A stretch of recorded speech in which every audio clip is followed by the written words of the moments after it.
All right, Groundwork Berserk here. Are you looking for a new tradesman to hire? Do you want some little hints and tips on how to find a good one? Let's go. All right, tip number one, the first tip I'll give you is when you call the tradesman the very first time, if you can, do it from a withheld number. Google it, find out how to do that. If he doesn't answer, you've got to wonder why. Now, it could be innocent, I will grant that, but if he does answer, you know there's no one chasing him for money. He's not trying to avoid anyone. That is a really good start. Should I use these trade checking builder websites? I would say no. All the good tradesmen will tell you this. They're not on those sites. Those are for blokes who can't find work or they need more work than they can handle. Well, generally, the problem with these builders' websites is they earn their money from the tradesman. That means that their interest is to keep the tradesman happy, not you. So that means if you give a bad review, you might think you're helping the next clients down the road. You're not. There's a very good chance that that tradesman will threaten to leave the site and they won't get their £400 a year and they will remove that review accordingly. That is a real worry. Don't fall for that trap. If you find a builder or a tradesman that you like and he can start the job next week, that's another red flag. Now ask yourself, if he's as good as you're hoping he is, why has he not got a lot of work on? Now, this isn't, again, always a dead cert. Some guys, we do get jobs cancelled on us, but it's good to ask, how come you can do it so quickly? Again, it's a red flag. If your builder can't do something for 3, 6, 7, 8 months, that means that he's busy, and he should be busy for a good reason. The shitsters out there, the con men, are not busy. They're ready straight away to take your money. That is a red flag. Beware of that one. Social media profile. Have you done your research? Have you looked online? Have you looked on Facebook, Instagram? Has he got loads of pictures of work? Does he have other people commenting on his work saying what a great guy he is? What about his reviews? Have you looked at his reviews online? Google is probably one of the best review platforms to trust. It's very difficult to remove negative reviews, and that is what you want as a client. Admittedly, the first 2 or 3 reviews, most likely, and the trades will tell you this, is probably their mum and their missus, you know, maybe even their own on a different account. You can pretty much discount the first 2 or 3, but if they've got 15, 20 reviews, there's a very good chance that a lot of them are genuine. And if they've got a bad review and there's no reply to it, again, I'd be worried about that. I have had a bad review and it wasn't genuine, but I did defend it and I did explain everything about it. And that's another thing you should be looking for. When you find a good builder, handing over money, deposits, what is a deposit? He's going to want a little bit of money to show a little bit of faith from you, and you're going to need something to show a bit of faith from him. So on a 10 grand job, my advice is 2.5 grand, something like a quarter of the price is a good deposit to pay.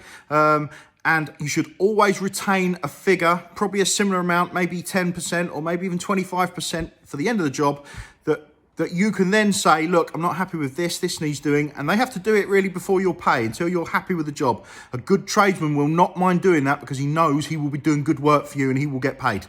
Remember that, it's a good one. When a tradesman comes around, does he seem excited about your job or a little bit nonchalant? You really want someone who's going to get involved and enjoy the job, and that goes a long way. Are they going to be proud in their work? You know, these little things are things you can look out for when you meet the tradesman in the first place and he's coming round to quote. Get a feel for him. Does he want to do the job? Now, this is a difficult one. VAT. Is your tradesman VAT registered? Currently, you need to earn about 85 grand a year to be VAT registered.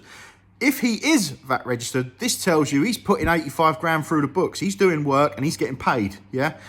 Now, a con man will not be doing that at all. So now I'm not saying people that aren't VAT registered are con men, but I'm certainly saying that men that are VAT registered are certainly a little bit more reliable in the fact that they can prove that they're earning and paying their taxes. I would be surprised if a self-employed tradesman wasn't VAT registered without taking lots of cash. I'm not going to talk about cash, but, you know, you can work that out. Estimates and quotes. When you first get your tradesman round, he will give you an estimate. Now, that's great. You get your estimate. You're happy with the price that he's estimated.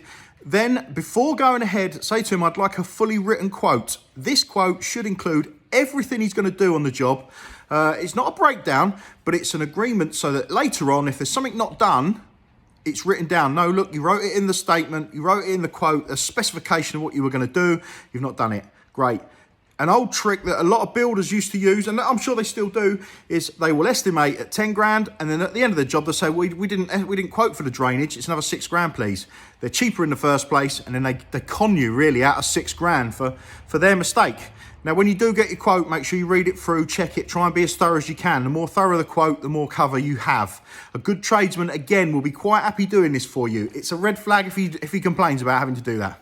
Okay, you want a good relationship with your builder, do everything in writing. You want to send messages or emails, something that's written down that you've both seen and can agree to.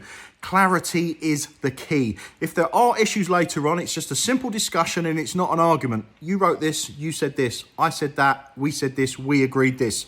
Really simple. Don't muddy the water. You can have conversations on site and agree things, but then at the end of that conversation, okay, can you put that in writing to me and I will reply and agree. That is a really good way to carry on for both parties. Keep the relationship happy. Remember, if you find a good guy, let people know. Give the man a review. He deserves a review, and if other people had given him good reviews, you would have found those reviews and found yourself a great tradesman. Be completely honest. If there's things that maybe weren't great, okay, 4 stars. They didn't turn up a couple of days here and there. That's fine.